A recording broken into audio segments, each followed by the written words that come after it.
মুসলমান ভাইরা রে আমার, হযরত উমর গলি দিয়া হেঁটে যায়,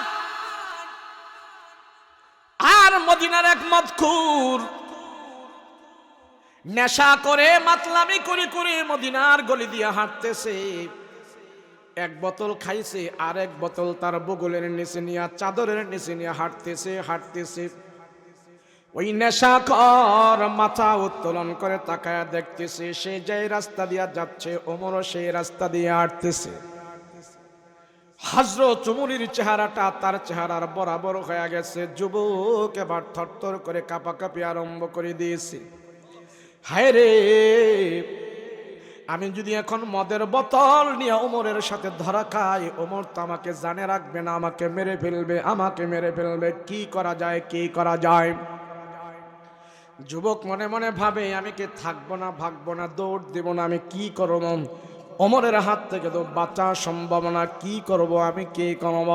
যুবক এবার চিন্তা করতে করতে এক পর্যায়ে হযরত ওমর রাদিয়াল্লাহু আনহু তার দিকে অনেকক্ষণ আগায়া গেছে। অল্প কিছুক্ষণ পরে তার সাথে দেখা হয়ে যাবে। ওই যুবক মনে মনে ভাবে, হায় রে মালিক, হায় রে আল্লাহ, আজকে যদি উমরের হাত থেকে বেঁচে যাই, তোমার সাথে ওয়াদা দিলাম জীবনে আমি আর কোনোদিন মদ পান করব না। তোমার কাছে আমি তওবা করতেছি, আমার দিলটা আমি পরিবর্তন করে ফেলেছি। তোমার সাথে ওয়াদা দিলাম ওমরের হাত থেকে আল্লাহ তুমি আমাকে বাঁচায় দাও, জীবনে কোনোদিন আর আমি মদ পান করব না। দিলটা পরিবর্তন করে ফেলল। হযরত ওমর আগা তার সামনে হাজির হয়ে গেল।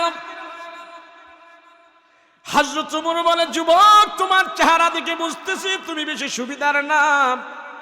কেমন যেন তোমার মনটা ছটফট করতেছে। কারণ কি বলো, এমন করো কেন, কারণ কি? যুবক কাঁপতে কাঁপতে একবারে বসে গেছে, জমিনের মধ্যে বসে গেছে। হযরত ওমর বলে, যুবক, কেন রে তুমি এখানে কাঁপতেছো, কারণটা কি? তোমার কি 2 নম্বরে কোনো কিছু আছে নাকি? কয়, না, তুমি আমার এত ভয় পাইতেছ কেন, কাঁপো? ওই যুবক ডাক দিয়া কয়, ওমর গো, আমার শরীর ভালো না, আমি অসুস্থ, আমার বিদায় দেন, আমি চলে যাই। যুবক আবার থরথর করে কাঁপতেছে। ওমরের মনে একটু সন্দেহ হয়ে গেছে। হযরত ওমর বলে, যুবকেরে, তোমার বগলের নিচে কে এটা? ও চা দেখা যায়, কে এটা? যুবকের কোলে যায় তো আরো পানি নাই। যুবক এবার আরো কাঁপাকাঁপি আরম্ভ করে দিয়েছে। যুবক মনে মনে বলতেছে, আমার বোতলের ভিতরে তো মদ আছে, আমি যদি বলি এটা মদ নয়, এটা দুধের বোতল, তাইলে মনে হয় ওমর আমাকে ছেড়ে দিবে। ওমরের হাত থেকে বেঁচে যদি যাইতে পারি, জীবনে কোনোদিন আর আমি মদ পান করব না। হযরত ওমর রাদিয়াল্লাহু আনহু বলে, যুবক, দেখি তোমার দুধের বোতলটা দেখি দাও। যুবক মনে করেছে দুধের বোতল বললে তো ওমর আমার হাত থেকে বোতল নেবে না, সেই জন্য দুধ বলিয়া যদি পার পায়া যায়, জীবনে কান ধরেছে, আর কোনোদিন মদ পান করব না আমি। হযরত ওমর মদের বোতল এইভাবে আনছে, ছেলে বলে, এটা দুধ। একটু কথাটা ঘুরায় বলছে, যদি ওমরের কাছ থেকে পার পায়া যায়, আর দিলি ওয়াদা করলো জীবনে আর মদ পান করবে না। এবার হযরত ওমর তো দুধের বোতলও চিনি, মদের বোতলও চিনি। মুখটা এইভাবে খুললো, খুলিয়া যখন নাকি এইভাবে ঢালা শুরু করলো, ওই বোতলের ভিতর থেকে গরম দুধ পড়া আরম্ভ করে দিয়েছি। হযরত ওমর বলে, যুবক, না, নিরাপদে তুমি বাড়িতে চলে যাও। যুবক আশ্চর্য হয়ে গেল, ব্যাপার কি? হায় রে, আমি তো কোনো কিছু বুঝতেছি না, কারণ কি? বোতলের ভিতরে তো মদ ছিল, এখানে তো দুধ ছিল না, মদ ছিল। কিন্তু আমি দেখতেছি ওমর দুধ বের করতেছে বোতলের ভিতর থেকে। কারণ কি? ডাক দেয়া বলে, ওমর গো, না না না, আমি আমার বাড়িতে যাব না, বাড়িতে যাব না। আপনার কাছ থেকে আমি জানতে চাই আমার বোতলের দুধ কেমনে হইল, কেমনে হইল? কয় কেন? ওমর গো, আপনার সাথে আমি কথাটা ঘুরায় বলেছি, কথাটা ঘুরায় বলেছি। বোতলের ভিতরে তো দুধ ছিল না, আমি মদ খরিদ করে নিয়ে আসছি। আপনার থেকে পার পাওয়ার জন্য আমি মদ বলি নাই, দুধের কথা বলেছি। ওমর বলে, তোমার দুধের কথা বলেছো, আর তোমার দিলের অবস্থাটা কি ছিল বলো? যুবক ডাক দিয়া কয়, ওমর গো, আমার দিলের অবস্থাটা ছিল, আমি আল্লাহর কাছে ওয়াদা করেছি আপনার হাত থেকে যদি বেঁচে যায় জীবনে আর মদ পান করব না। আমার দিলের অবস্থা আমি পরিবর্তন করে ফেলেছি। হযরত ওমর বলে, যুবক, তোমার দিলের অবস্থা তুমি পরিবর্তন করে ফেলেছ, আল্লাহ তোমার দুধের বোতলের মদের অবস্থা পরিবর্তন করিয়া আল্লাহ আমাকে দেখায় দিয়েছে। তুমি যেন খাঁটি দিলে আল্লাহর কাছে তওবা করেছো, আল্লাহকে বিশ্বাস করেছো, তুমি এটা ওয়াদা পুরা করবা। তোমার দিলের ওয়াদা, তোমার দিলের তামান্না, তোমার দিলের আশা আল্লাহ পুরা করে দিয়েছে। তুমি ভালো হয়ে চলবা, আল্লাহ তোমাকে পছন্দ করেছে, সেই জন্য তোমার মদকে আল্লাহ পাক দুধে রূপান্তরিত করে দিয়েছে। এমন বিচারক আমাদের দরকার, এমন নেতা আমাদের দরকার। কথা বলেন ঠিক কিনা? এমন একজন আমরা চাই। কথা বলো ঠিক কিনা? আজ সমাজে বিচার নাই, বিচার নাই। নবীজি ইনসাফের বাটখারা কায়েম করে গেছে। নবীজি গরিবের হক আদায় করে গেছে। হযরত ওমরকেও নবীজি হক আদায় করা শিখাইছে। হযরত ওমর যখন মদিনার প্রেসিডেন্ট, 24 ঘন্টার ভিতরে হযরত ওমর মাঝে মাঝে 1 ঘন্টা ঘুমাইতো। কয় ঘন্টা? জোরে কন। 24 ঘন্টার ভিতরে ওমর মাঝে মাঝে 1 ঘন্টা ঘুমাইতেন। আর ওমর ছদ্মবেশে মানুষের বাড়ি বাড়ি যায় তালাশ করতেন, কেউ চিনত না এটা যেন অর্ধজাহানের খলিফা। ওমর রাদিয়াল্লাহু আনহু রাতের বেলা লাঠি নিয়ে হাঁটাহাঁটি করত, মানুষ যেন বুঝতে না পারে এটা ওমর। অন্ধকার রজনীতে ওমর হাঁটতেছে, অনেক দূর পর্যন্ত হাঁটাহাঁটি করে। কার ঘরে কি অবস্থা? দুনিয়াতে মানুষ তো সবসময় সবার কাছে সবকিছু বলে না।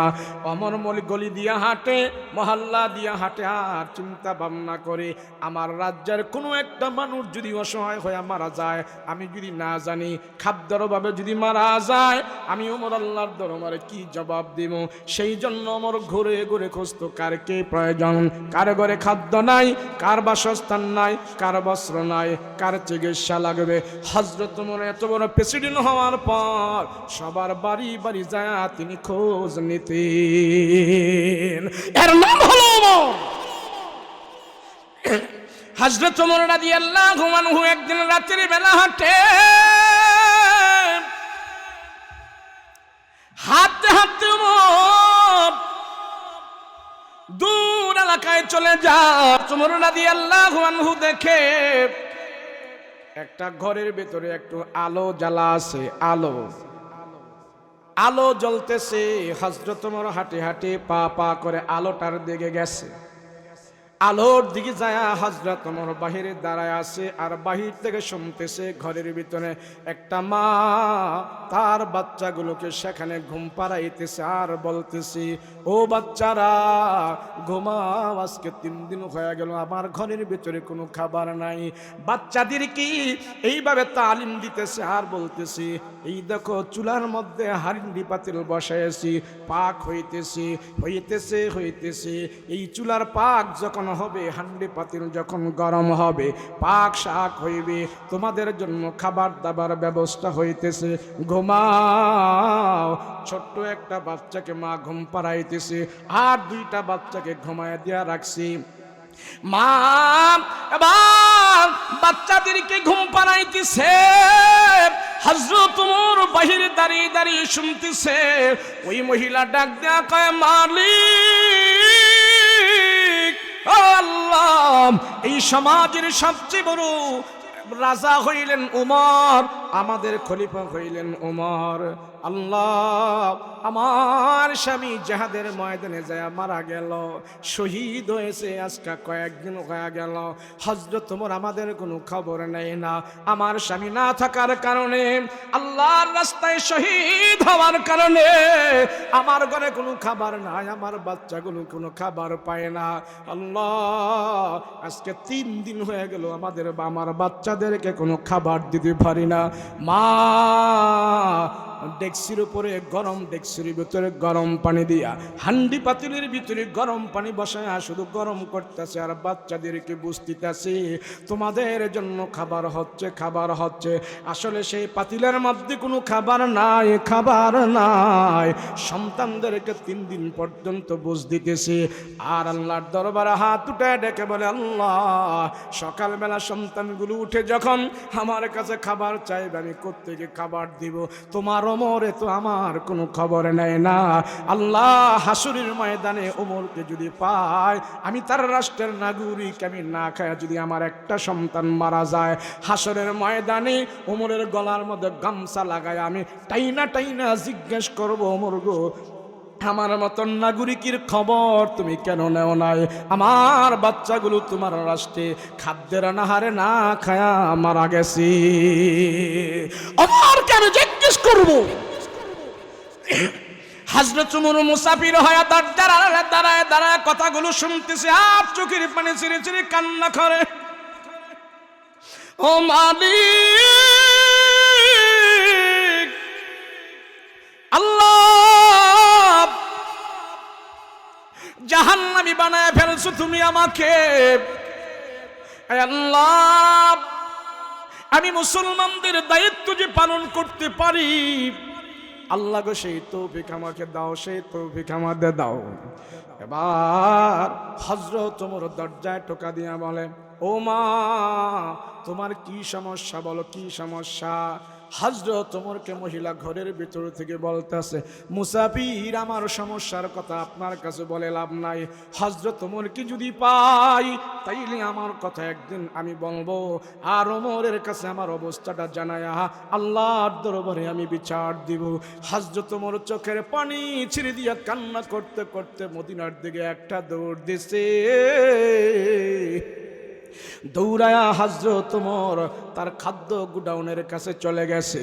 গুডাউনের কাছে যাওয়ার পর প্রাইভেট সেক্রেটারিকে বলে, দে দে গুডাউনের চাবিটা আমার কাছে দি, গুডাউনের খোল, খাদ্য গুদামটা খোল। এবার খুইলা সেক্রেটারিকে ডাক দেয়া কয়, মুদিরকে ডাক দিয়া কয়, আমার মাথার উপরে একটা তোরা আটার বস্তা দিয়া দি। মুসলমান ভাইরা রে আমার, হযরত ওমর ডাক দিয়া কয়, সাথীরা, ওমরকে তোরা জাহান্নাম থেকে বাঁচাও, ওমরকে জাহান্নাম থেকে বাঁচাও। দে আমার পিঠের মধ্যে আটার বস্তা উঠায়া দে। এবার সাথীরা বলতেছি, সাহাবীরা বলতেছেন, ওগো ওমর, আপনি কেন পিঠের মধ্যে আটার বস্তা নেবেন? কোথায় নেওয়া লাগবে বলেন, কোথায় যাওয়া লাগবে বলেন, আমরা নিয়ে যাই। হযরত ওমর কয়, না না না, আটার বস্তা তোমরা নিবা না, আমার গাড়ির মধ্যে উঠায়া দাও, আমার কাঁধের মধ্যে উঠায়া দাও। আমি ওমর এই আটার বস্তা নিয়ে আমার হক আদায় করি। হযরত ওমরের গাড়ির মধ্যে পিঠের মধ্যে আটার বস্তা উঠায়া দিল। হযরত ওমর তার সঙ্গী সাথীদেরকে ডাক দিয়া কয়, তোমরা এখানে থাকো, আমার সাথে একজন চলো। ওই আটার বস্তা হযরত ওমর দৌড়ে দৌড়ে কাঁধে করে করে নিয়া ওই মহিলার দরজার সামনে দাঁড়ায় ডাক দিয়া কয়, মহিলা, দরজা খোলো, দরজা খোলো। মহিলা মানুষ দরজা খোলে না, কয়, না না, খুলে লাভ নাই। এ মুসাফির, যাও, চলে যাও, আমার ঘরে আসার দরকার নাই। আমি অনেক অভাবের ভিতরে আছি, আমাকে আর দুঃখ দিও না, যন্ত্রণা দিও না। হযরত ওমর বলে, মাগো, তুমি দরজাটা খোলো, দরজা খোলো। ওমর চোখের পানি ছেড়ে ছেড়ে কান্না করে আর রুমাল দিয়া মুখটারে ঢাইকা রাখছে, পরিচয় দেয় না মুসাফির। হযরত ওমর শুধু কান্না করে আর বলে, না না, আমি তারে বুঝতে দিব না আমি যেন এই রাজ্যের একজন রাজা, আমি তারে বুঝতে দিব না আমি যেন তারদের খলিফা। হযরত ওমর আটার বস্তাটা দিয়া, না নাও নাও, এখানে খাদ্য আছে, তোমার সন্তানদেরকে তুমি খাবার খাওয়ায়া ঘুম পাড়াও। হযরত ওমরের যে প্রাইভেট সেক্রেটারি ডাক দেয়া কয়, ওগো আমিরুল মুমিনিন, এই তো কিছুক্ষণ পরে ফজরের নামাজের আজান হয়ে যাবে, চলেন। আপনি তো শুধু মানুষের রাজা না, আপনি তো শুধু মানুষের খলিফা না, আমাদের মুসল্লিদের ইমাম সাহেব আপনি। ফজরের নামাজ আপনি মসজিদে আদায় করতে হবে, জামাতের ইমামতি করতে হবে, চলেন। আল্লাহর নবীর সাহাবী ওমর আটার বস্তা মহিলাকে দিয়া হযরত ওমর দৌড়ে দৌড়ে চলে আসছে ফজরের ইমামতি করার জন্য। ফজরের ইমামতি করাইলেন। ইমামতির পরে সব সাহাবীদেরকে ডাক দেয়া কয়, সাহাবীরা রে বসো বসো, আজকে বিচার হবে, বসো বিচার হবে। সব সাহাবীরা বিচার পাওয়ার জন্য বসে গেছি। হযরত ওমর বলে, সাহাবীরা রে, ওই অমুক এলাকার অমুক বাসিন্দা, অমুক জায়গায় একটা মহিলা আছে, তার 3টা বাচ্চা আছে, ওই মহিলাকে যায় তোমরা এক্ষুনি আমার কাছে হাজির করো, আজকে বিচার হবে, আজকে বিচার হবে, তোমরা কেউ যাইবা না, ওই মহিলাকে সামনে রেখে বিচার হবে।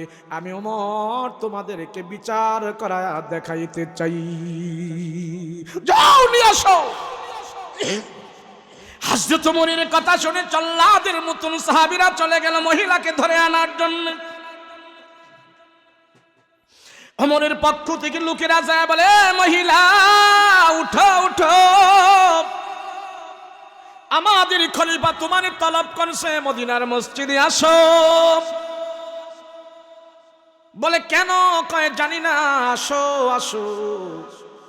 ওই মহিলা কাঁপাকাঁপি আরম্ভ করে দিছে, ভয় পায়া গেছে। আল্লাহ, রাতের বেলা যেন বলেছি ওমরকে আমি গামছা লাগায়া টাইনা টাইনা হাসরের ময়দানে বিচার করব, মনে হয় ওমর জেনে ফেলছে, আমার তো কল্লা শেষ হয়ে যাবে, আমার তো গলাপথে হয়ে যাবে।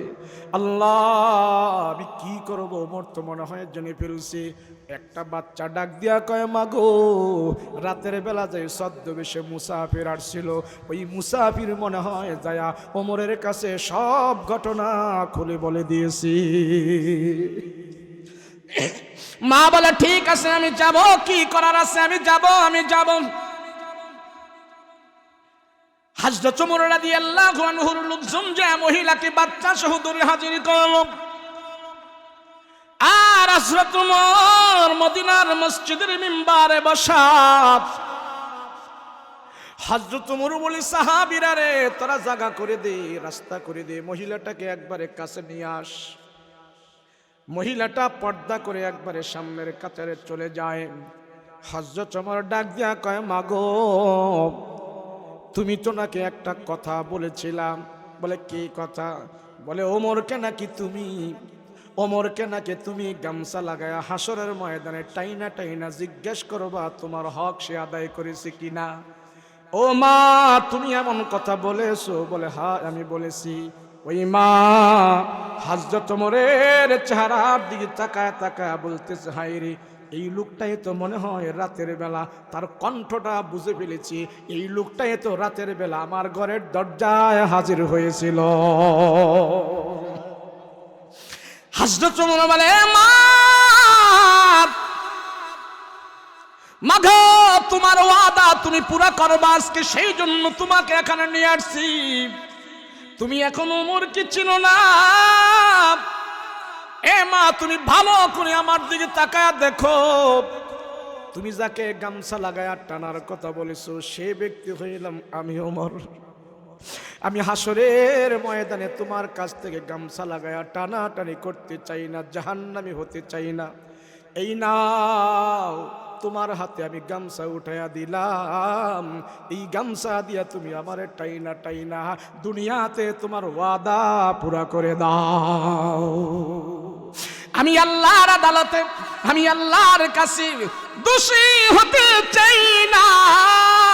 আমার হক, আমার দায়িত্ব, এই রাষ্ট্রের ভিতরে যত মানুষ আছে, এই রাষ্ট্রের ভিতরে যত নাগরিক আছে, নাগরিকরা আমার কাছে আসবে, এটা আমার দায়িত্ব না। আমার নবী শিখাইছে আমি নেতা হওয়ার পর মানুষের ধারে ধারে বারে বারে যায়া মানুষের খোঁজ খবর নিব, এটা আমার ওমরের উপরে দায়িত্ব। ও মা, আমি দায়িত্ব পালন করতে পারি নাই, সেই জন্য জাহান্নামী হতে চাই না। তুমি আমাকে বিচার করো, বিচার করো। তুমি যদি হাসরের ময়দানে দাবি করো তোমার ওয়াদা পুরা করতে হবে, হাসরের ময়দানে ওয়াদা পুরা করার দরকার নাই, দুনিয়াতে তোমার ওয়াদা পুরা করে নাও। আল্লাহু আকবার। এর নাম হলো বিচারক, এর নাম হলো শাসক। আমাদের দেশে বিচারকের অবস্থা, পাড়া মহল্লায় পঞ্চায়েতের বিচার করে, 500 টাকা রাতের বেলা ধরাই দিলি বিচারক পরিবর্তন হয়ে যায়। উত্তর পাড়ার ফরদান্নারে রাতের বেলা 2000 টাকা ধরাই দিছে, সকালবেলা বিচার উল্টা পাল্টা হইয়া গেছে। আরে বিচারক, একটা ছাগল কিনতেও তো 7-8 হাজার টাকা লাগে, কথা বলো ঠিক কিনা? আর তোর মতো বিচারকরে 500 টাকা হলেও কিনো যায়, ছাগলের চাইতেও তোর দাম আরো কমে গেছে, কথা বলো ঠিক কিনা? নবীজি ইনসাফের বাক্যারা প্রতিষ্ঠা করেছে। ইনসাফ, সেই ইনসাফ যেই ফ্যামিলিতে থাকবে সেই ফ্যামিলি ভালো হয়ে যাবে। এই ইনসাফ যেই ব্যবসায়ীর ভিতরে থাকবে ব্যবসায়ী ভালো হয়ে যাবে। ইনসাফ যদি কোনো বাবার কাছে থাকে সন্তানেরা ভালো হয়ে যাবে। ইনসাফ যেই মহল্লায় থাকবে মহল্লার মানুষগুলো ভালো হয়ে যাবে। যেই রাষ্ট্রে ইনসাফ থাকবে সেই রাষ্ট্রের মানুষগুলো ভালো হয়ে যাবে। ইনসাফ নাই, কথা বলেন ঠিক কিনা? শিখবো করছে কে? হযরত ওমরকে ইনসাফ শিখিয়েছে কে? জোরে বলেন কে? আমার রাসূল শিখিয়েছেন। কে শিখিয়েছেন? হযরত ওমরকে ইনসাফ শিখিয়েছে। হযরত ওমর খবর নিতেন। একটা নেতার দায়িত্ব হলো, একজন নেতার দায়িত্ব হলো আমার সমাজের মানুষ, আমার সমাজের নায়েব, আমার সমাজের দুস্থ গরিব, রিকশাওয়ালা, শ্রমিক, মজুর, ব্যবসায়ী, হাই লেভেল, লো লেভেল সবার খবর নেওয়ার দায়িত্ব হলো একজন নেতার আদর্শ। হযরত ওমর ঘুরে ঘুরে খবর নিতেন, কার কি লাগে, কার কি প্রয়োজন। আমি ওমর তোমাদের খাদেম, আমি ওমর তোমাদের রাজা না, আমি ওমর তোমাদের প্রধান নয়, আমি ওমর তোমাদের খাদেম হয়ে থাকতে চাই। ও মানুষ, হযরত ওমর রাদিয়াল্লাহু আনহুর জামানায় ওমর রাদিয়াল্লাহু আনহু যুবকদেরকে এমন তালিম দিয়েছে, যুবকদের পিছনে হযরত ওমর মেহনত করেছে। হযরত ওমরের মেহনতের কারণে যুবকদের চরিত্র ভালো হয়ে গেছে, যুবকরা নেশা থেকে মুক্ত হয়ে গেছে, যুবকরা ভালো হয়ে আল্লাহওয়ালা হয়ে গেছে। আর আমার দেশে কিছু নেতা আছে, এই সমস্ত নেতারা আমার দেশের যুবকদেরকে দিয়া নেশার ব্যবসা করে, ট্যাবলেটের ব্যবসা করে, গাঞ্জার ব্যবসা করে, নেতার বাড়িতে দালান হয় আর যুবকের জীবন ধ্বংস হয়, কথা বলো ঠিক কিনা? এর জন্যই তো আমার দেশে ছিনতাই বেশি, আমার দেশে ধর্ষণ বেশি, আমার দেশের যুবক এখন বিয়ে করতে ভয় পায়। বিয়ের আগে হারবালের ওষুধ না খাইলে সে বিয়ে করতে রাজি হয় না। হারবালের ওষুধ ছাড়া যুবক বিয়ে করতেই রাজি না। সে কোথায় গেছে? নৈতিক চরিত্রের অবক্ষয় কত হয়েছে। কথা কি মিথ্যা? কথা কি মিথ্যা? আজ আমার দেশের যুবক যুবতীদের চরিত্র ভালো না। পাড়া মহল্লায়, গ্রামে গঞ্জে অসভ্য অশালীন নারীদের সয়লাভ হয়ে গিয়েছে। একদল নারী আছে সমাজের ভিতরে, এরা শুধু গুরু গুরু করে ঘুরে পুরুষের কেমনে ফান্দে ফালাইয়া টাকা টোকা ইনকাম করবে। নারীর সলসাতুরি, নবীরা পর্যন্ত নারীদের সলসাতুরিতে আটকা গেছে। আপনি আর আমি তো সাধারণ ব্যাপার, কথা কয় না। নারী জাতিকে আমার রাসূল শিক্ষা দিয়েছে। আমার আগে যে বক্তা বয়ান করেছেন নারীদেরকে নিয়ে সুন্দর কথা বলেছেন। প্রত্যেকটি কথা বাস্তব। স্বামীর খেদমত করে না, মা বাবার খেদমত করে না, স্বামীর খেদমত করে না, মা বাবারও কথা না, মা বাবার কথা মতো চলে না। আছে না? নাই? হযরত ওমরের জামানায় এমন একটা দুশ্চরিত্র মহিলা ছিল, দুশ্চরিত্র মহিলা। হযরত ওমর রাদিয়াল্লাহু আনহুর জামানায় যুবকদেরকে ওমর তালিম দিয়ে যে ভদ্র নম্র আখলাক বলা বানিয়েছিলেন। মদিনার মধ্যে যে নম্র সভ্য ভদ্র একজন যুবক, সেই যুবককে সবাই ভালোবাসত। কিলু আপনাদের এলাকায় মাহফিল করতে আসলে এমন কেন সামনে বসে বসে কথা কয়? এই বেটা এই বেটা করতেছে এখানে, এই যে এখানে আমার কাছে বল। শোনো বাবা, বসো। আমরা উপস্থিতির কারণে অনেক কথাগুলো একটু তালে বলতে হয়। বিভিন্ন প্রকারের লোকজন এখানে, তৃণমূল পর্যায়ের লোকজনদেরকে একটি বয়ান করে সবার মাথায় মেসেজ পৌঁছিয়ে দেওয়া এটা কঠিন দায়িত্ব। তুমি পারবা না তো এখানে 10 মিনিট কথা বলে দেখো না, তোমার উপরে নিচে সব ঘাইমা যাইব। নিচে বসে থেকে বহুত কিছু বলা যায়, অনেক কিছু বলা যায়। হুজুর এমনি ওয়াজ করেন, এমনি করেন, এমনি করেন। ওনারা বসায় দিলে 10 মিনিট কথা বললে 4 গ্লাস পানি খাওয়া লাগে। আমরা বহুত দেখছি। আরো পণ্ডিতি এত করা ভালো না, ধর্ম নিয়ে পণ্ডিতি করবেন না, আলেম ওলামাদের সাথে পণ্ডিতি করেন না। বহুত পড়াশোনা করে, গবেষণা করে এরপরে জাতির সামনে কথা বলতে হয়, এমনে না। হযরত ওমর রাদিয়াল্লাহু আনহুর জামানায় আদর্শবান যুবক হযরত ওমর তালিম দিয়ে তারে খুব ভালো করছে। সে ওমরকে ভালোবাসে, রাসূলকে ভালোবাসে, আল্লাহকে ভয় করে করে চলে। তো পাড়া মহল্লার সবার কাছে এই ছেলেটার প্রশংসা, সবার মুখে মুখে তারে সবাই ভালোবাসে। তার সুনাম সুখ্যাতি সবার কাছে ছড়িয়ে পড়ছে, সবার হৃদয়ে সে একটা স্থান করে নিয়েছে। এই যুবক নম্র ভদ্র সভ্য, সবাই ভালোবাসে তারে। আপনাদের সমাজে এরকম যুবক আছে না? না নাই? স্কুলে পড়ে, কলেজে পড়ে, ভার্সিটিতে পড়ে, এক ওয়াক্ত নামাজও ছোটে না। কথা কয় না? স্কুল কলেজ ভার্সিটিতে পড়ে, এক ওয়াক্ত নামাজও কায়দা করে না, টুপি পাঞ্জাবি লাগায়া চলে, এমন আদর্শ যুবক আছে না? না নাই? হযরত ওমরের জামানায় এমন একজন আদর্শবান যুবক ছিল, আল্লাহর ভয় করে করে চলতে, সবাই তারে ভালোবাসে। ওই সমাজের একটা বজ্জাত মহিলা, 2 নম্বর মহিলা, বেশ্যা মহিলা তার পিছনে লাগছে। তোরে সবাই ভালোবাসে, আমিও তোরে ভালোবাসি, আমার ভালোবাসাটা একটু ব্যতিক্রম। অনেকদিন চেষ্টা করার পর যুবককে এক জায়গায় আটকাইল, একটা রুমের ভিতরে। রুমের ভিতরে আটকায়া বলে, যুবক তোমারে সবাই ভালোবাসে, আমিও তোমারে পছন্দ করি, তোমার চেহারা যেমন সুন্দর, তোমার দাড়িগুলো সুন্দর, তোমার বডিটা সুন্দর, সবাই তোমার প্রশংসা করে, আমিও তোমার প্রশংসা করি, আমি তোমার প্রেমে পাগল। আর দরজা জানালা সব আটকায়া মহিলায় কয়, আজকে তোমাকে আমি একা পেয়েছি, তোমার সাথে আমার মনোরঞ্জন হবে। ওই ছেলেটা কাঁপাকাঁপি শুরু করে দিয়েছে। হাই হাই, বলেন কি আপনি? বলেন কি? আমাকে ছাড়েন, আমি এখান থেকে চলে যাব। যুবক দেখলো, হাই হাই, দৌড় দিয়ে তো কোনো লাভ নাই, সব দিক দিয়ে বন্ধ।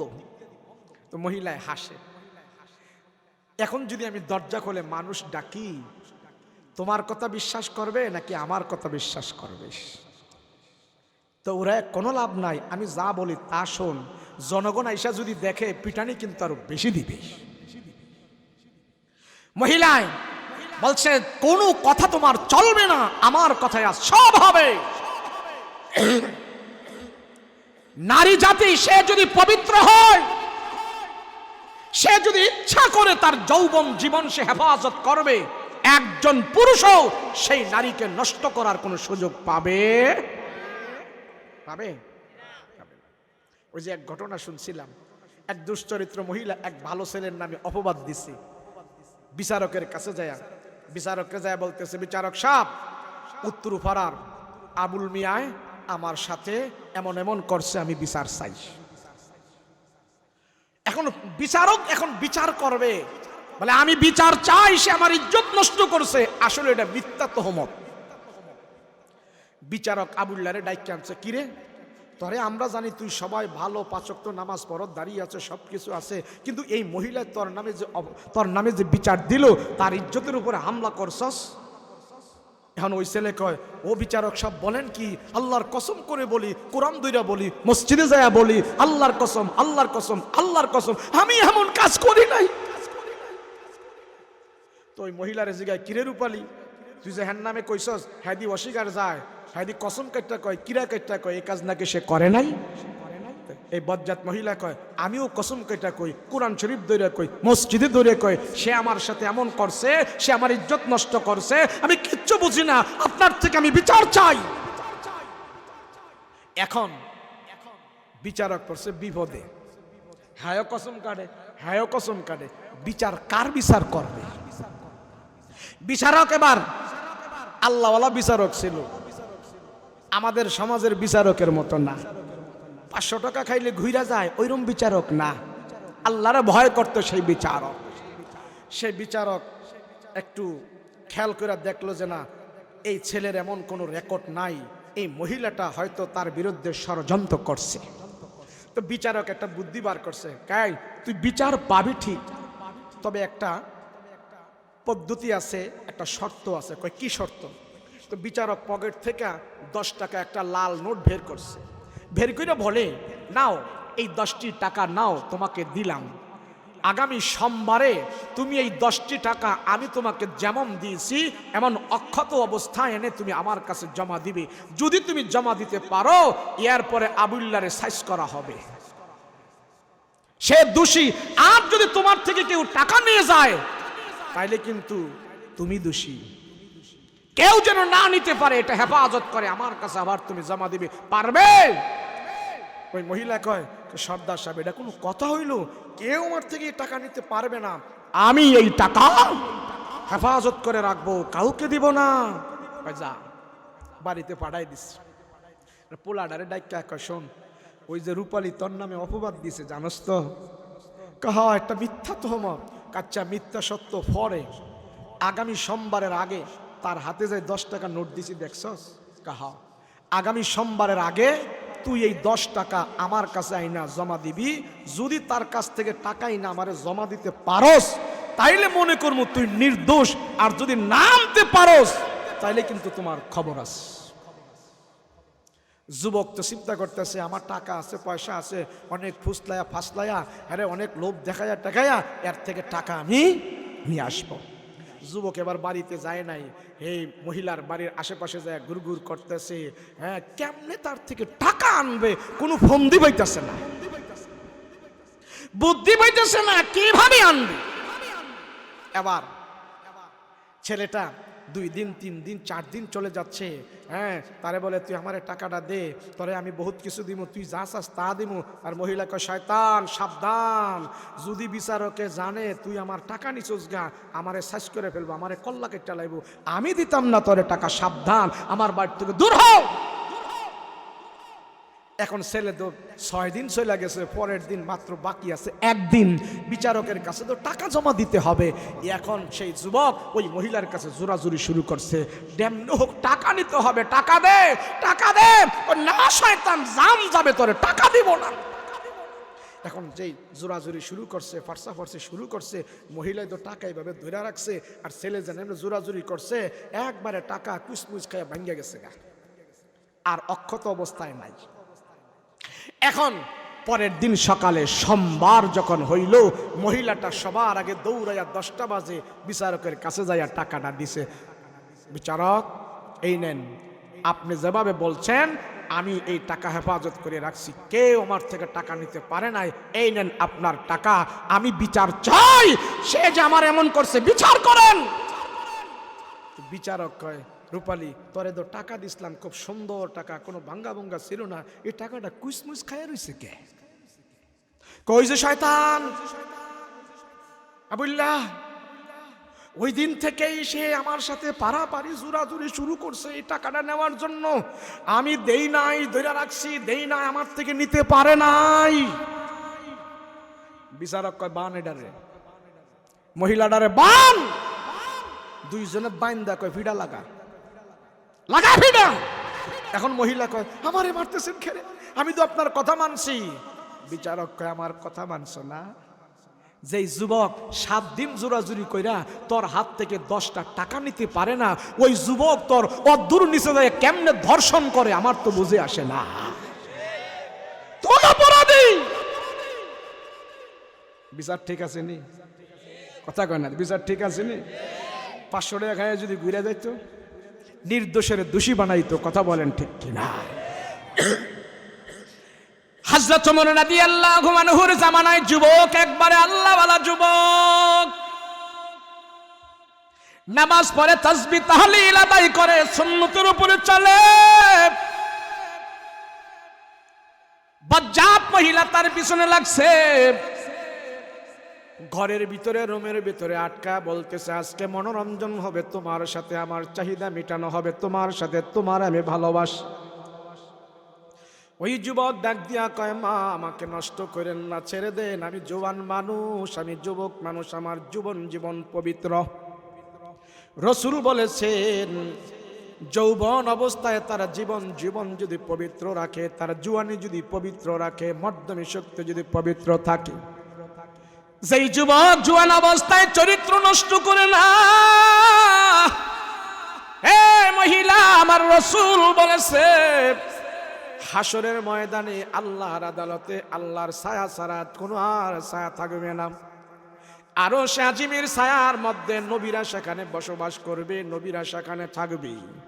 ও মহিলা, আমার জীবন পবিত্র, আমার যৌবন পবিত্র, কেউ আমার চরিত্র নষ্ট করতে পারে নাই। অনেক কষ্ট করে আমার জীবন যৌবন আমি পবিত্র রেখেছি, তুমি আমাকে ছেড়ে দাও, এই পাপের মধ্যে তুমি আমাকে লিপ্ত করো না।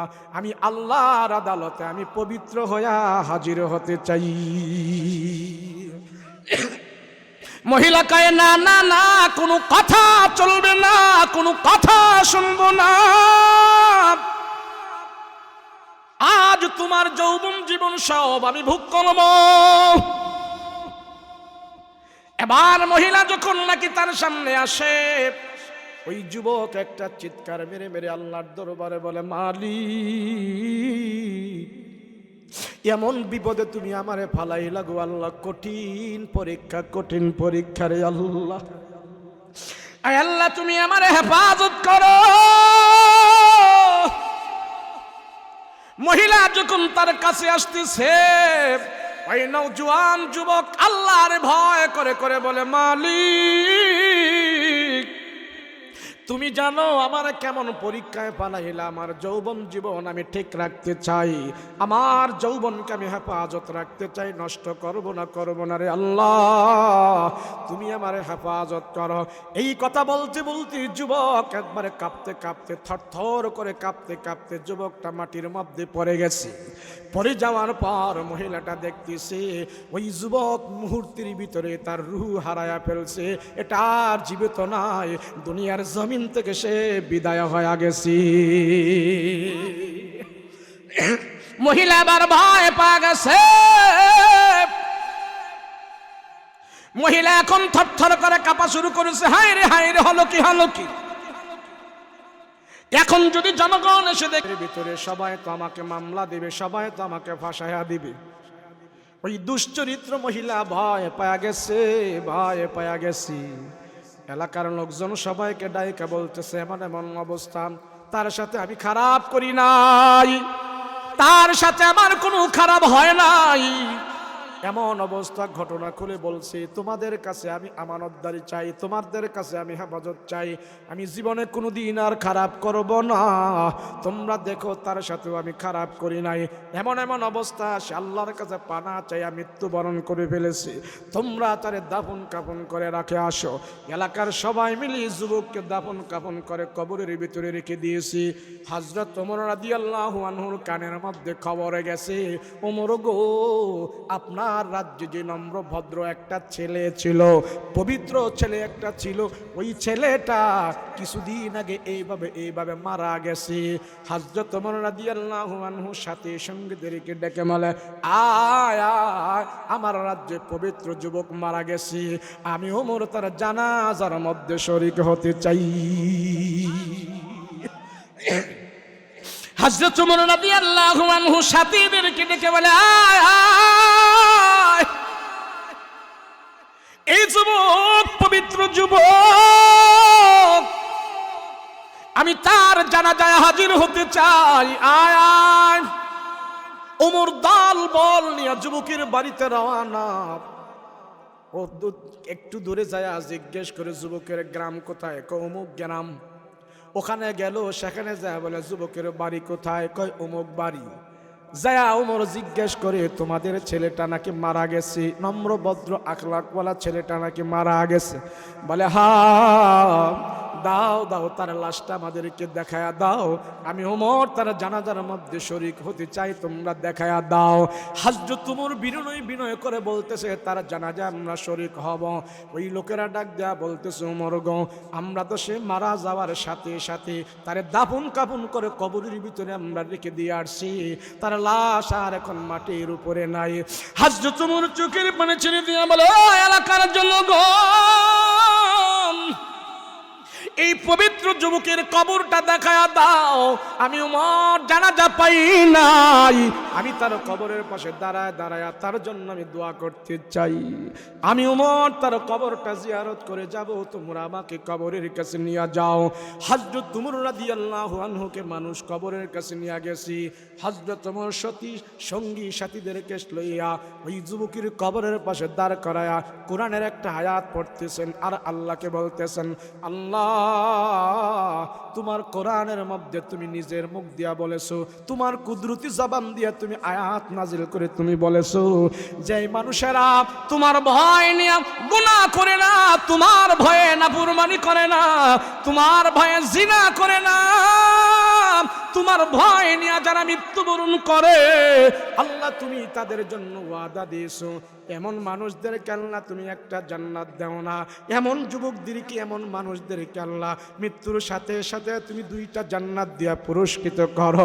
আমি ওমর জানতে চাই, এই যুবকের সাথে তোমার ওয়াদা তুমি পুরা করেছো কিনা, আমারে একটু তুমি জানায়া দাও, জানায়া দাও আমাকে। হযরত ওমর রাদিয়াল্লাহু আনহু যুবকের কবরের পাশে দাঁড়ায় দাঁড়ায় আয়াত তেলাওয়াত করেন, ওয়ালিমান খাফা মাকাম রাব্বিহি জান্নাতান।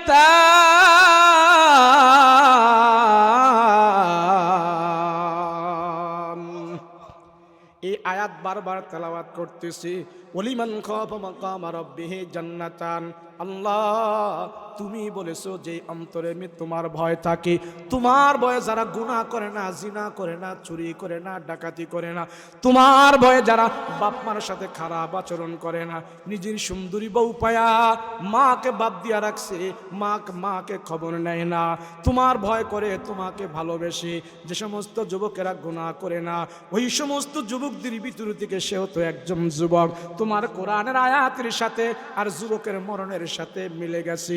আমি ওমর তোমার কাছে জানতে চাই, আল্লাহ তুমি তারে দুইটা জান্নাত দিয়েছো কিনা, আমি একটু জানতে চাই, তুমি আমাকে জানায়া দাও, আল্লাহ জানাই দাও। আরে হযরত ওমর আল্লাহর কাছে বায়না ধরে বসেছে, আল্লাহর কাছে চাইতেছে। বুখারী শরীফের হাদিস, আল্লাহর রাসূল বলেন, আল্লাহর এমন কিছু প্রিয় মানুষ আছে, তারা যখন নাকি আল্লাহর কাছে কোনো কিছু চায়, আল্লাহ কয় তাদের চাওয়া আমি খালি ফেরত দিতে পারি না, আমার কাছে লজ্জা লাগে। তারা আমার প্রিয় মানুষ। এমন মানুষ দুনিয়াতে অনেক আছে, অনেক আছে। রাতের বেলা তাহাজ্জুদ পড়ে, আল্লাহর ভয়ে তারা গুনাহ করে না, আল্লাহকে ভয় করে করে চলে। তাদের ভিতর থেকে একজন মানুষ শোনেন হযরত ওমর। ওই ওমর আল্লাহর কাছে বলে, আল্লাহ আমি জানতে মনে চাই, আমি বিশ্বাস করি তোমার ওয়াদা তুমি পুরা করেছো, এরপরও আমার ওমরের মন একটু শান্তি পাবে, তার সাথে তুমি দুইটা জান্নাত দিয়েছো কিনা আমি যদি এটা জানতে পারি তাহলে আমার মন মনের মধ্যে একটু শান্তি আসবে। আল্লাহ তুমি আমারে জানাই দাও।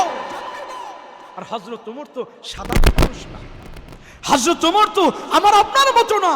আল্লাহর কাছে কোনো কিছু চাইলে আল্লাহ ফেরত দেয় না। হযরত ওমর এমন এক মানুষ, হযরত ওমরকে আল্লাহ এত ভালোবাসছে, ওমরকে আল্লাহ এত পছন্দ করেছে, ওমরের কথা, ওমরের মত আল্লাহর কাছে এত ভালো, আল্লাহ পাক ওমরের কথায় কোরআনে হাকিমের 24 জায়গায় আয়াত নাজিল করে দিয়েছে।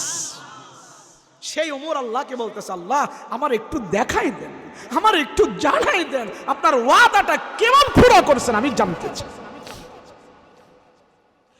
ইমাম ইমাদউদ্দিন তাফসীরে কাসির, তাফসীর ইবনে কাসিরের ভিতরে বর্ণনা করেন, আয়াতের ব্যাখ্যায় বর্ণনা করেন, মুফাসসিরিন কেরাম বলেন হযরত ওমর কবরের পাশে দাঁড়া দাঁড়া যখন নাকি কথা বলতেছে, আল্লাহ পাক ওমরের কথাটাকে গ্রহণ করে নিয়েছে। ওমর ডাক দিয়া, আল্লাহ দেখায় দাও, দেখায় দাও, দেখায় দাও। আল্লাহ পাক কবরের মাটিগুলো সরাইয়া দিছে।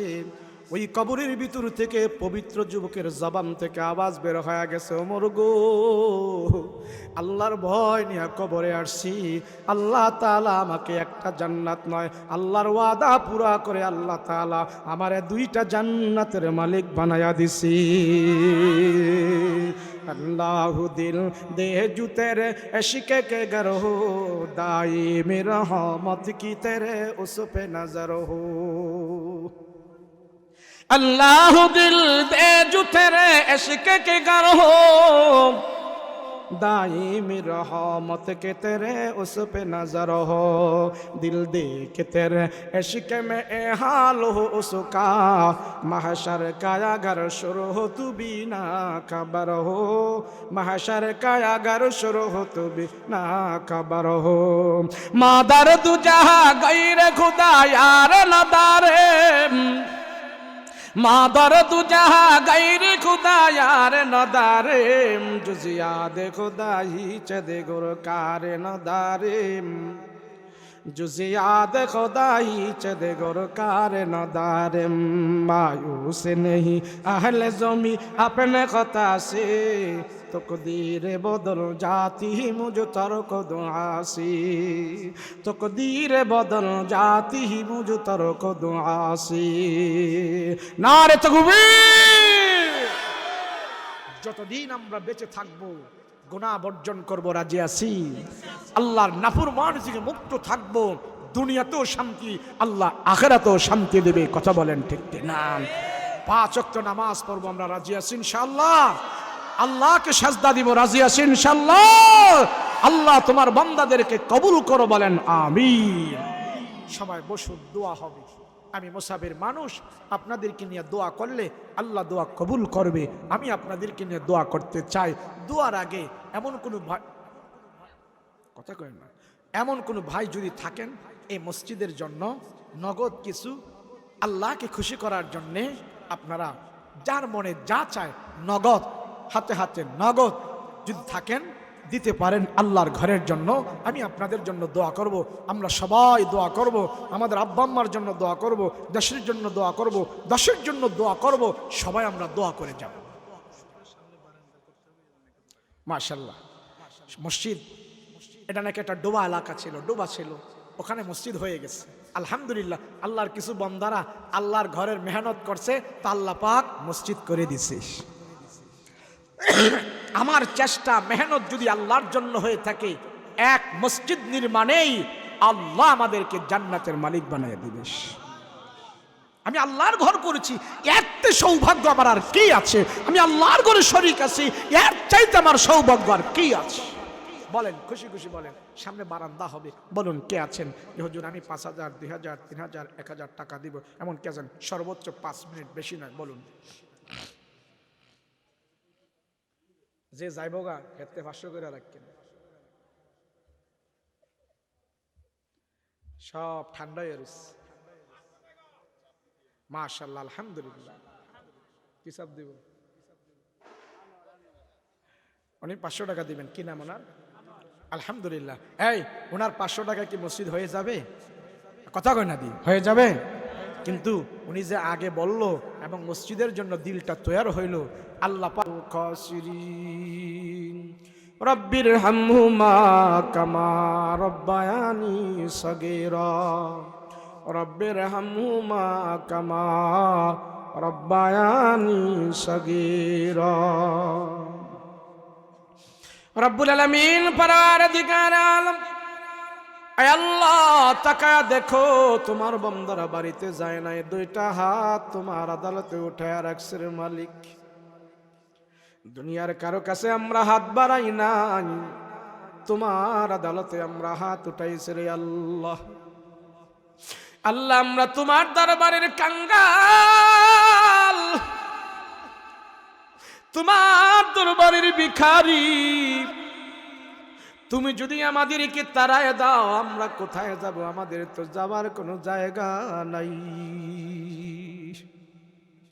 দুনিয়ার ভিক্ষুক এক ঘরে ভিক্ষা না পাইলে অন্য ঘরে চলে যায়। আমরা যদি তোমার কাছ থেকে ক্ষমা না পাই আমরা কোথায় যাব? আমাদের তো যাওয়ার কোনো জায়গা নাই। আয় আল্লাহ, গুনার দিকে যদি তাকাই তোমার দরবারে হাত উঠাইতে লজ্জা হয়। গুনার দিকে যদি তাকাই জাহান্নাম ছাড়া কোনো উপায় দেখি না রে মালিক। তুমি আমাদেরকে জাহান্নামী বানায়ো না, জাহান্নামী বানায়ো না। এই দুনিয়ার ধোঁকায় পরে সলসাতুরিতে পরে শয়তানের ধোঁকায় পরে আমরা সোনার যৌবন নষ্ট করে দিয়েছি। জীবনের মূল্য আমাদের কাছে নাই, মরণের ভয় আমাদের ভিতরে নাই। আল্লাহ রাত্র অনেক গভীর, এত রাত্রে মানুষ জাগ্রত থাকে না, ঘুমায়া যায়। রাত্র যত গভীর হয় মানুষের দরজা জানালা বাসা বাড়ি গেট সব বন্ধ হয়ে যায়। আল্লাহ, রাত্র যত গভীর হয় রোডঘাট গুলো ফাঁকা হয়ে যায়, অফিস আদালত বন্ধ হয়ে যায়, মার্কেট বন্ধ হয়ে যায়। পশু পাখিগুলো যার যার বাসার ভিতরে চলে গেছে, সাপ বিচ্ছুগুলো গর্তের ভিতরে চলে গেছে। আরে মালিক, আমরা এখনো বাড়িতে যাই নাই, তোমার আদালতে হাত উঠায়া রাখছি। আল্লাহ, সব বন্ধ হয়ে যায়। যত রাত্র হোক না কেন মালিক রে, তোমার রহমতের দরজা কিন্তু বন্ধ হয় না। মালিক গো, তোমার রহমতের দরজা বন্ধ হয় না, বন্ধ হয় না, ক্ষমার দরজা বন্ধ হয় না। আমরা নালায়েক পাপী, তারপরও তোমার দরবারে আমরা দুখানা হাত উঠাইছি। আমাদের জিন্দেগির সব গুনাহ খাতা মাফ কইরা দে। আল্লাহ, বক্তার গুনার খবর শ্রোতারা জানে না, শ্রোতাদের গুনার খবর বক্তা জানে না। মা বাবার গুনার খবর সন্তানেরা জানে না, সন্তানদের গুনার খবর মা বাবা জানে না। মা বাবার গুনার খবর যদি সন্তানেরা জানতো, সন্তানেরা মা বাবারে মা বাবা বলিয়া ডাক দিত না। সন্তানদের অপরাধের খবর যদি মা বাবা জানতো, সন্তানদেরকে ঘর থেকে বের করে দিত। ওরে মালিক, স্বামীর অপরাধের খবর স্ত্রী জানে না, স্ত্রীর অপরাধের খবর স্বামী জানে না। আল্লাহ, দুনিয়ার কেউ জানুক আর না জানুক, তুমি জানো। এত জানার পরেও তোমার বান্দার গুনাহগুলা তুমি গোপন রাখছো, প্রকাশ করো না। তুমি যে কত বড় মেহেরবান, তুমি যে কত বড় দয়াবান। আল্লাহ, তোমার কাছে মৃত্যুর পরে জান্নাত চাই, জান্নাত চাই। আমাদেরকে জাহান্নামের বাসিন্দা বানায়ো না। জাহান্নামের আযাব বড় কঠিন, জাহান্নামের আযাব বড় কঠিন রে মালিক, জাহান্নামের আযাব কঠিন। জাহান্নামের আযাব আমরা সহ্য করতে পারবো না। আয় আল্লাহ, তাকা দেখো, এই আয়োজন এই ব্যবস্থা যারা করলো টাকা দি, শ্রম দি, বুদ্ধি দি, পরামর্শ দি আল্লাহ যে যেভাবে সহযোগিতা করেছি প্রত্যেকের সহযোগিতা আল্লাহ তুমি নাজাতের উসিলা বানায়া দাও। এ মাহফিলটা আল্লাহ তুমি কবুল করে নাও। নওজোয়ান যুবকেরা এতক্ষণ পর্যন্ত আমাদেরকে বসায়া রাখছি, আমাদের আমল নামায় কোনো গুনাহ হয় নাই, শুধু তোমার কথা শুনেছি, তোমার হাবিবের কথা শুনেছি। আল্লাহ আমরা অন্য কিছু করি নাই, এ মাহফিল তুমি কবুল মঞ্জুর করে নাও। রব্বুল আলামিন পরওয়ারদিগারে আলম আল্লাহ এমন সন্তান এখানে হাত বাড়াইছে যে হাতগুলো আজকাল মাহফিলে তোমার আদালতে উঠাইলো, এই হাত দিয়া মা বাবার লাশ কবরের ভিতরে রাখছি। আয় আল্লাহ এমন সন্তান এখানে আছে তার মা বাবার কবরটা নিজের হাত দিয়া করছে। এমন সন্তান এখানে আছে এই হাত দিয়া তার মা বাবার কবরের উপরে মাটি দিচ্ছে, এই হাত দিয়া তার মা বাবার কবরের উপরে বাঁশের ফালটা বিছাইছে। আল্লাহ যে হাত দিয়া মা বাবার লাশ কবরের ভিতরে রাখছে, এই হাতগুলো আজকার মাহফিলে তোমার আদালতে উঠাইছে। আরে মালিক মা বাবারে কবরে কষ্ট দিও না, কষ্ট দিও না, কষ্ট দিও না, কষ্ট দিও না। মা বাবা আমাদের জন্য অনেক কষ্ট করেছে, মা বাবার দুধের ঋণ আমরা পরিশোধ করতে পারবো না। আমরা কোনো কারণে মা বাবার প্রতি চক্রাঙ্গায় আল্লাহ আমরা বুঝি না, মা বাবার সাথে আমাদের মিল মহব্বত পয়দা করে দিও। আল্লাহ মা বাবার অবাধ্য সন্তান বানায় না, নাফরমান বানায় না, মা বাবার আদরের সন্তান তুমি আমাদেরকে বানায়া দিও। ওরে মালিক অনেক ছেলে আছে, নওজোয়ান যুবক আছে, তারা বুঝে না, সুন্দরী বিবি পায়া বিবির কথায় মার উপরে আক্রমণ করে, মার কোনো খবর রাখে না। ওই সন্তানদের ভিতরে তুমি মার মহব্বত পয়দা করে দাও, সন্তানকে মা ভক্ত বানায়া দাও।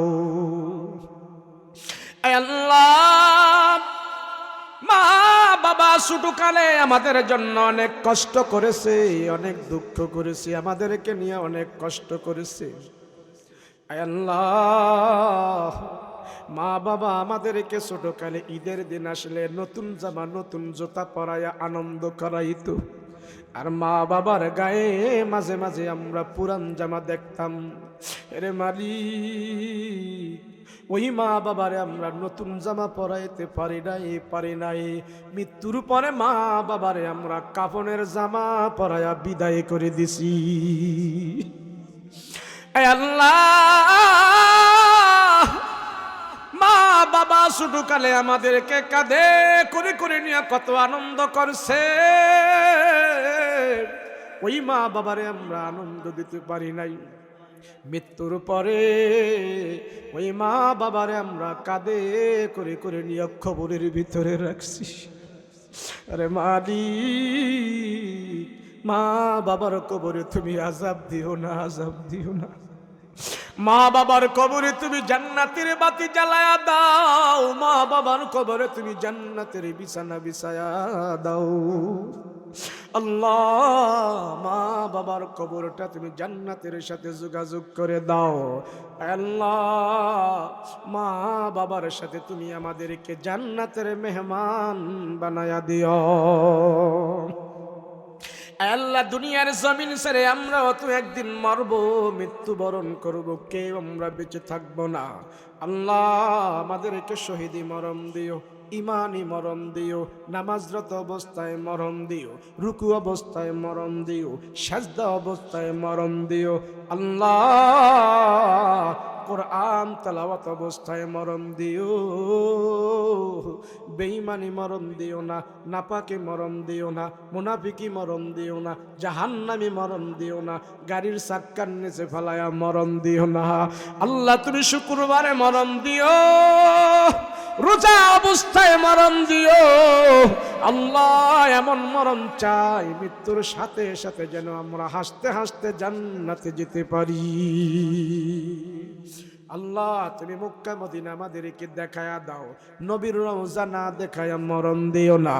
নবীর রওজার পাশে আমাদেরকে তুমি দাঁড় করায়া দাও, নবীর প্রাণ ভরে আমরা সালাম জানাবো সেই ব্যবস্থা করে দাও। আল্লাহ খানায় কাবার গিলাফ ধরে ধরে আমরা কান্না করব সেই ব্যবস্থা করে দাও। হজ্জে বাইতুল্লাহর মেহমান বানায়া দাও। ওরে মালিক মৃত্যুর আগে যেন আমরা ভালো হতে পারি, ঈমান যেন মজবুত হতে পারি। বন্ধু বান্ধবের পাল্লায় পড়িয়া আমাদের ঈমান আমরা নষ্ট করে ফেলেছি। আল্লাহ গো তুমি আমাদেরকে শুধরানোর তৌফিক দান করে দাও। আল্লাহ যতগুলো আবদার করালাম কবুল মঞ্জুর করে নাও, যতগুলো আবদার করালাম আল্লাহ তুমি কবুল মঞ্জুর করে নাও। শেষবারের মতন ফরিয়াদের মালিক জীবনে বহুত মুনাজাত করেছি, জানি না কোন মুনাজাত তুমি কবুল করেছো। আজকের মুনাজাত তুমি খালি ফেরত দিও না। ওয়াসাল্লাল্লাহু তাআলা আলাইহি ওয়া আলা আলিহি ওয়া সাহবিহি আজমাইন। সুবহান রাব্বিকা রাব্বিল ইজ্জাতি আম্মা ইয়াসিফুন ওয়া সালামুন আলাল মুরসালিন ওয়ালহামদুলিল্লাহি রাব্বিল আলামিন। বিহাক্কি লা ইলাহা ইল্লাল্লাহু মুহাম্মাদুর রাসূলুল্লাহ।